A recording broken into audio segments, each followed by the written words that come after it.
I need you to embrace what comes hard. Today, I need you to accept the challenge. Today, I need you to fall in love with the process. There will be plenty of opportunities to get discouraged, to lose your passion and think that it's not meant to be. But if you're going to reach your destiny, you have to have a made-up mind. If you give up after the first time, or the 5th time, or the 30th time, what that really means is you didn't want it bad enough. There should be something you're believing for, that you are relentless. You are not moved by how impossible it looks. You're not discouraged by how long it's taking. You don't give up because people told you no. Your attitude is, if I have to believe my whole life, I am not going to stop believing. I am not going to take no for an answer. I'm not going to settle for mediocrity. I'm going to keep pursuing what's in my heart. And ask ourselves, what do I really want? What do I really want? And write it down. Writing causes thinking. Thinking creates an image. And you get these images going, you're building a vision in your mind. It's the visionaries that's changed the world. Think of that. But what keeps that competitive edge, what keeps you on top, is the ability to think and prepare mentally over and over and over again. The body has limitations, the mind does not. We focus so much on what goes on from the neck down that we forget it all starts from here. Everything starts from there. If you're not mentally ready, you're never really physically prepared. And that's where the preparation starts. What would your life be like as you look toward the future if you decided, I'm not going to allow my peers to stop me? And I'm saying to you, whatever you got to do it, because if you don't, life is going to whoop you until you surrender.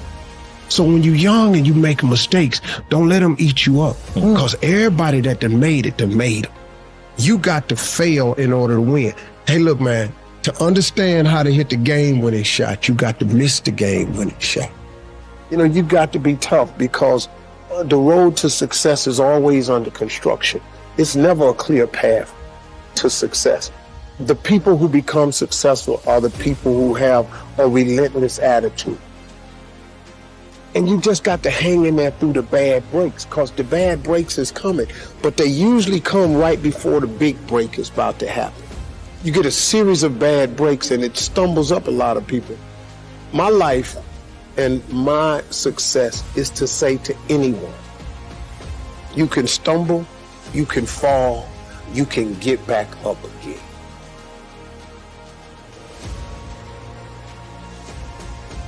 No matter what you face,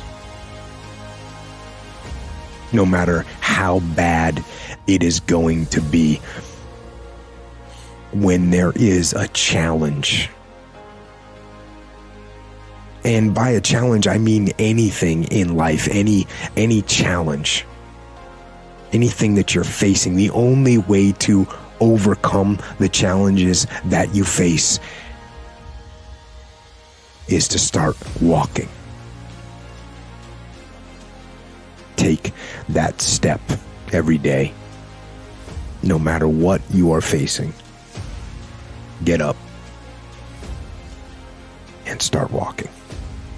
I have the ability to see the end before the beginning even begins. And what that means is I know that to get to the very end, I can see it right now.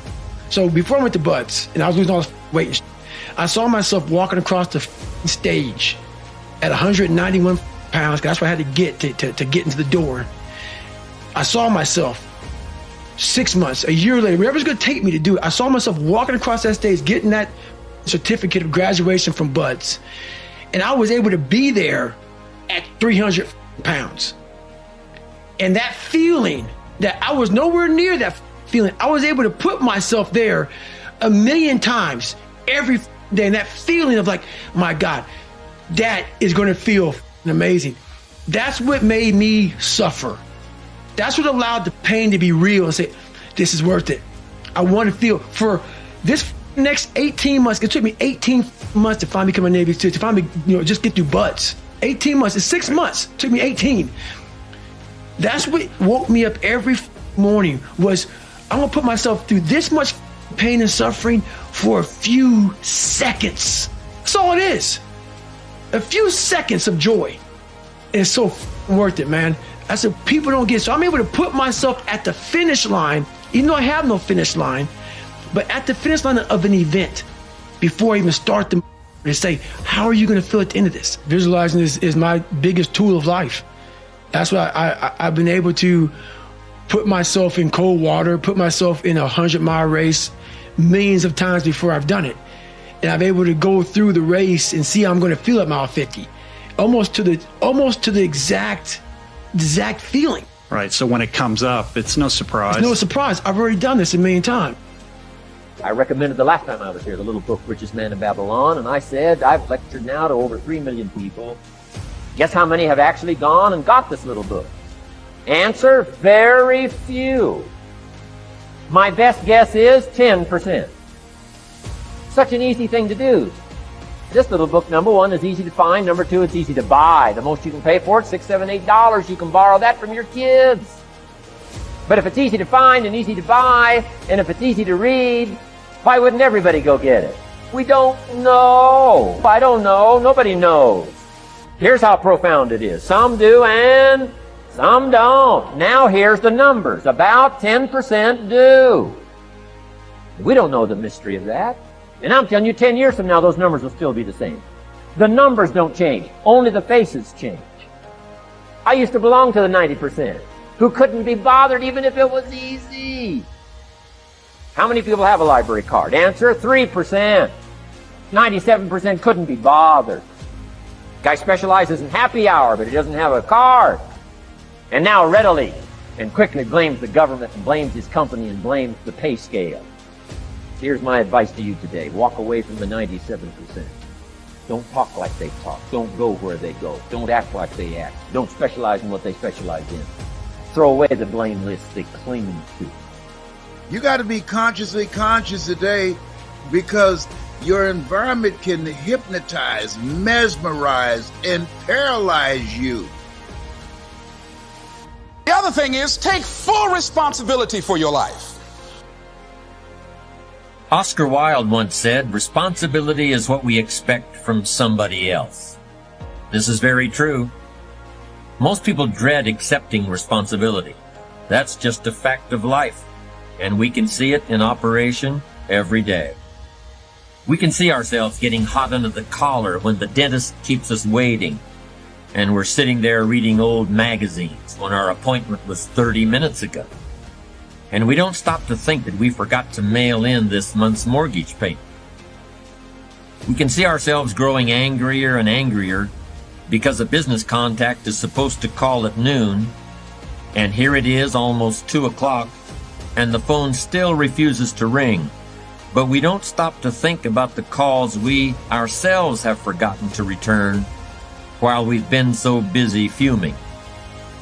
We can see ourselves writing an angry letter to the airline because a flight was delayed, but we don't write an angry letter to ourselves when we're late for something, even though that might not be a bad idea at all.